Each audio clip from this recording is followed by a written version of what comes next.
Tem uma coisa que muita gente sente, mas quase ninguém fala abertamente. Não é que você odeia pessoas, não é que você seja estranho, antissocial ou difícil de conviver. Não é que você tenha algum problema escondido que precisa ser resolvido, né? É que você simplesmente se sente melhor quando o mundo fica mais quieto, quando a agenda está vazia, quando não tem ninguém esperando nada de você, quando o único compromisso do dia é simplesmente existir sem ter que dar satisfação para ninguém. Enquanto tem gente que se anima com festa, barulho, fim de semana lotado, agenda cheia, até domingo à noite, você respira aliviado quando os planos caem, quando a porta fecha, quando o silêncio chega, quando você finalmente está em casa de pijama, com a sua comida, do seu jeito, sem precisar ser nada para ninguém. E em algum momento da sua vida, você já deve ter parado e pensado: o que isso diz sobre mim? Porque para quem olha de fora, parece preguiça, parece uma fuga, parece que você está desperdiçando a vida enquanto todo mundo vive a dela lá fora, viajando, se encontrando, construindo memórias. Mas por dentro parece exatamente o oposto. Seus ombros relaxam sem você nem perceber que estavam tensos. A sua respiração fica mais funda, mais lenta. Você consegue pensar de verdade pela primeira vez no dia inteiro. Você consegue ser você de verdade pela primeira vez em horas. Isso não é timidez, não é uma fraqueza, não é falta de ambição ou de curiosidade sobre a vida. É o seu corpo pedindo segurança. E tem uma razão muito específica, muito real e muito humana para isso acontecer. Para muita gente, gostar de ficar em casa não é uma escolha consciente, não é estilo de vida escolhido numa tarde de domingo depois de ler um artigo, né, sobre introversão. Não é personalidade que você nasceu com e pronto. É o sistema nervoso que aprendeu sozinho ao longo do tempo que lá fora cansa demais. Depois de muito tempo vivendo sob pressão, seja no trabalho, nos relacionamentos, nas obrigações do dia a dia, ou só tentando dar conta de existir num mundo que parece sempre exigir mais, o corpo começa a guardar esse cansaço de um jeito que vai além do físico. É um cansaço que fica nas camadas mais fundas. E o que antes era força de vontade vai virando esgotamento. O que antes era eu aguento mais um pouco, vai virando eu não tenho mais nada para dar. Sabe aquele momento específico em que você chega em casa depois de um dia pesado e percebe que não está só cansado, que você está vazio de um jeito diferente? Que a sua cabeça não aguenta mais uma conversa, mais uma pergunta, mais uma decisão, mais um e-mail, mais uma opinião de alguém sobre qualquer coisa, que a ideia de ter que aparecer de novo amanhã, do mesmo jeito, parece quase impossível de sustentar? Esse é o momento. Esse é o ponto exato em que a casa começa a virar algo muito maior do que um lugar para dormir e guardar as suas coisas, né?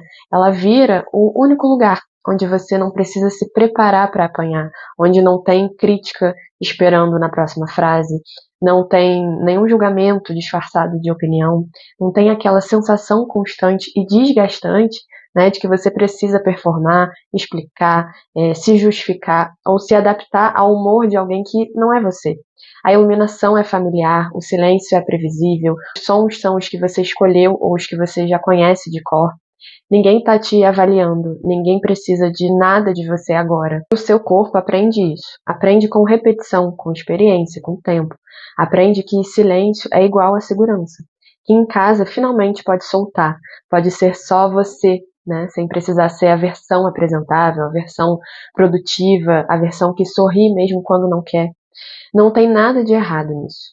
Na verdade, é uma resposta inteligente.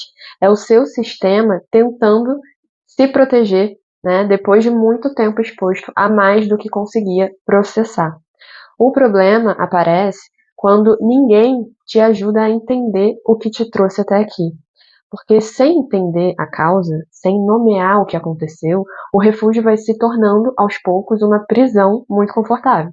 E aí fica difícil saber se você está descansando ou se você está lentamente desaparecendo. Mas, antes de continuar, é importante separar uma coisa que muita gente confunde e que faz muita gente se sentir mal sem precisar. Tem uma diferença aí enorme entre gostar de ficar em casa e ter medo de sair. São coisas completamente diferentes, que parecem iguais por fora, né, mas funcionam de jeitos totalmente distintos por dentro. Introvertido de verdade não tem medo de gente, não é tímido por padrão, não é antissocial, né, não é mal-humorado, não é fechado. Ele simplesmente funciona diferente no que diz respeito à energia, né? Gasta quando está rodeado de pessoas, mesmo quando está curtindo o momento, mesmo quando a conversa é boa, mesmo quando ele genuinamente gosta de quem está do lado. Pensa assim, é como uma bateria interna que vai descarregando. Você pode estar sorrindo, participando, presente de verdade, fazendo as pessoas rirem, sendo a melhor versão de si mesmo na conversa. Mas por baixo disso tudo, alguma coisa está sendo consumida. Algo está sendo gasto. O custo não aparece na hora, enquanto você está lá. Aparece depois, quando você chega em casa e sente que não tem mais nada para dar para absolutamente ninguém, nem para você mesmo. Aí o corpo dá o sinal, claro e direto. Pode parar agora, pode respirar, ninguém está te olhando, ninguém precisa de nada. Não é tristeza, não é uma ansiedade, não é depressão, é só cansaço real do tipo que série não resolve, que distração não resolve, que ficar no celular por 2 horas não resolve, que só o silêncio e o tempo resolvem de verdade. E aí a casa vira o carregador, não uma prisão, né? Não uma fuga da vida, não é um sinal de que algo está errado com você. Só o lugar onde você consegue voltar a ser você inteiro antes de sair de novo e estar presente de verdade. O mito é que introvertido é fechado, que não gosta de nada, que é difícil de conviver, que prefere ficar sozinho porque não sabe se relacionar. Mas a verdade é que introvertido aprende cedo, muitas vezes na marra, né? Que sem recarregar de verdade não tem como estar presente em lugar nenhum. Não tem como se importar de verdade com ninguém. Né? Não tem como dar o melhor de si quando o tanque está vazio. Então, ficar em casa não é o problema, é a solução. O problema é quando vira a única solução. Agora, tem outro tipo de pessoa que fica em casa por um motivo completamente diferente e que raramente é falado com clareza. O mundo literalmente dói, não é metáfora, não é exagero, não é um drama, né? Barulho demais, luz demais, movimento demais, cheiro demais, gente demais, tudo chegando ao mesmo tempo, sem filtro, né, em volume máximo, sem pausa, numa festa, num shopping, num restaurante cheio, as conversas se misturam e se sobrepõem. A música toca alto demais, os celulares vibram de todos os lados, as luzes piscam ou são fortes demais, os olhos não sabem para onde ir porque tudo está competindo pela atenção ao mesmo tempo. O sistema nervoso de algumas pessoas não filtra essa estimulação do mesmo jeito que a maioria. Enquanto outras pessoas conseguem deixar o barulho de fundo, ir para o fundo de verdade, para essas pessoas, tudo chega na frente. Tudo chega em intensidade total. Né? Nada some, nada fica quieto, nada vai embora sozinho. Resultado, o corpo inteiro entra em modo de alerta, sem que a pessoa queira ou peça. Os ombros travam, a respiração fica mais curta, irritação sobe rápido, um cansaço instala antes do esperado. Não porque algo de errado aconteceu, né? Mas porque o sistema nervoso está trabalhando no limite, só para tentar se manter regulado num ambiente que simplesmente não foi feito para ele. Isso tem nome, né? Chama sobrecarga sensorial. E para quem vive isso no dia a dia, não é frescura, não é um mimimi, não é uma fraqueza, né? É real, é físico, é mensurável. Em casa, essa pessoa consegue controlar. O som é do jeito que ela escolheu, ou é silêncio. A luz é da intensidade que ela quer. A temperatura, o cheiro, a textura de tudo ao redor é familiar e previsível. Não tem nada competindo pela atenção sem permissão. O sistema nervoso finalmente consegue respirar, sem precisar fazer esforço para isso. E é extremamente importante falar sobre isso, porque muita gente que vive assim passa anos, às vezes décadas, se envergonhando em silêncio.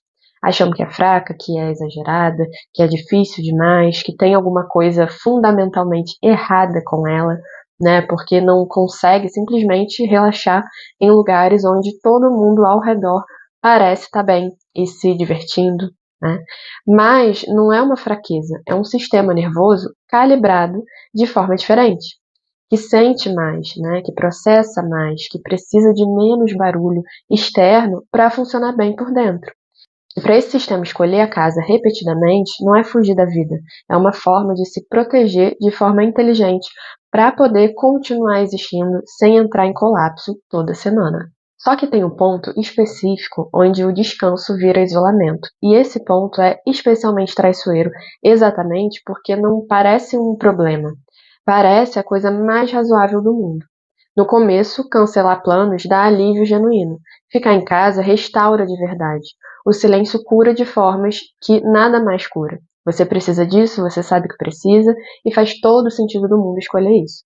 Mas, com o tempo, né, algo muda. De um jeito lento, gradual, quase imperceptível, você para de querer sair não porque está cansado naquele dia, mas porque a ideia de sair simplesmente não te move mais. Não tem energia negativa em relação a isso. Não tem medo, não tem ansiedade clara. A ideia simplesmente não desperta nada. É neutra demais, é pesada demais, sem razão aparente. Os convites começam a parecer um peso antes mesmo de você abrir a mensagem até o fim. O esforço de decidir, de se arrumar, de se deslocar, de estar presente, de conversar, né, de voltar, parece desproporcional ao que você vai ganhar com isso. Então você declina de novo e depois de novo.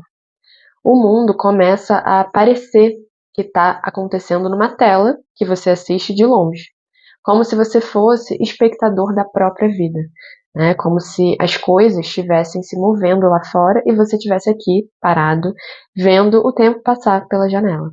Você está seguro, mais contido, quieto, mais desconectado. Não necessariamente infeliz de um jeito dramático, né? Mas estranhamente vazio, estranhamente distante de si mesmo. E na quietude, a cabeça vai preenchendo os espaços que o movimento deixou. As dúvidas crescem porque não tem nada de fora para equilibrar o que está dentro. O excesso de pensar começa a substituir o viver de verdade. Você pensa sobre a vida mais do que vive ela.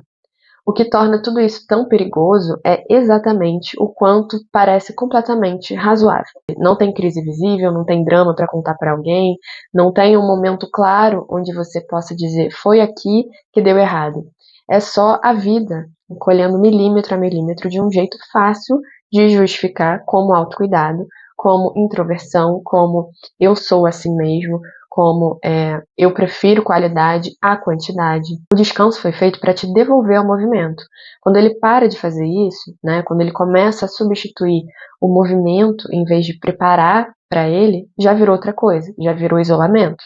Mesmo que ninguém ao redor tenha percebido. Mesmo que você não tenha percebido. E junto com o isolamento, quase sempre chega a vergonha. Silenciosa, constante, né, cruel. Em algum ponto você começa a se observar de fora. Você olha para a própria vida e compara com o que vê ao redor. Amigos construindo coisas, avançando nas carreiras, viajando, se relacionando, vivendo histórias que você assiste pelas redes sociais com uma mistura estranha de admiração e peso no peito. E começa aquela voz ali no fundo que não grita, mas nunca para. Eu devia querer mais, eu devia estar lá fora, eu devia ter feito mais coisas. O que há de errado comigo que eu não consigo simplesmente ser normal? Essa voz é cruel, né? De um jeito muito específico. Por quê? Porque parece uma verdade, né? Não parece um pensamento distorcido. Parece uma avaliação. Parece que você está falhando em algo básico que todo mundo ao redor dominou, menos você. Que você ficou para trás numa corrida que nem sabia que estava disputando. E a vergonha tem um efeito colateral devastador. Ela isola ainda mais. Quanto mais você se julga, mais você se esconde. Quanto mais você se esconde, mais quieto fica o seu mundo. E quanto mais quieto fica o seu mundo, mais espaço a vergonha tem para crescer e ficar mais alta. É um looping que se alimenta de si mesmo. Mas aqui está o que a maioria das pessoas nunca para olhar de verdade. Essa vergonha não surgiu do nada, né? Ela não é a verdade sobre quem você é. Ela apareceu depois de muito tempo se adaptando a situações que drenavam, de relacionamentos onde você sempre dava mais do que recebia, por exemplo. De ambiente de trabalho onde a pressão nunca diminuía e o reconhecimento raramente chegava. De um mundo, né, que ensinou repetidamente, e de formas nem sempre óbvias, que tá lá fora custa caro e que ficar é mais seguro. Você não construiu esse padrão por fraqueza ou por falta de caráter. Você construiu como proteção, como uma resposta inteligente a um ambiente que exigia mais do que você tinha para dar. E aqui está a parte que importa mais, né? Proteções que fizeram sentido num determinado momento da sua vida podem ser revisadas quando você entende de onde elas vieram. Você não está quebrado, né? Você não está atrasado, você está operando com um mapa que foi desenhado, né, para um território que talvez não exista mais do mesmo jeito. Quando as pessoas finalmente percebem que estão se isolando, o conselho que recebem quase sempre é o mesmo: rápido e sem muita reflexão. Força, sai mais, se esforce, pare de se enrolar, né? Você precisa de companhia, ninguém merece ficar sozinho. Assim. Esse conselho não funciona. Na maioria das vezes piora tudo. Por quê? Porque ele parte de uma premissa errada. Parte da ideia de que o problema é você não querer sair.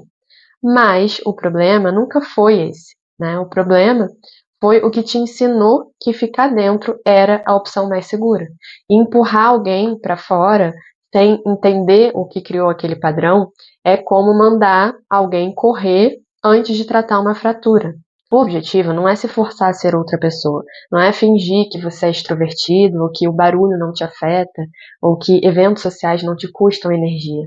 Não é performar saúde enquanto ainda está processando o que criou o isolamento. É aprender gradualmente e com paciência, né, a se mover entre o silêncio e a vida sem trair o que você genuinamente sente. É encontrar formas de contato com o mundo que não custam mais do que devolvem.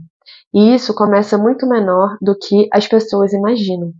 Muito mais simples do que parece quando você está olhando de dentro do isolamento. Uma caminhada curta, sem destino específico, sem fone de ouvido, para não precisar processar mais nada. Uma conversa de verdade com uma pessoa, sem precisar aguentar 10 conversas superficiais no mesmo dia. Um café fora de casa, numa tarde quieta, né, de semana, quando o lugar está vazio e você não precisa competir com o barulho, um pouco de sol no rosto, um pouco de movimento no corpo, presença sem performance, né, contato sem obrigação de ser mais do que você é naquele momento. Não é sobre se forçar a gostar de festa, é sobre reintroduzir o corpo aos poucos.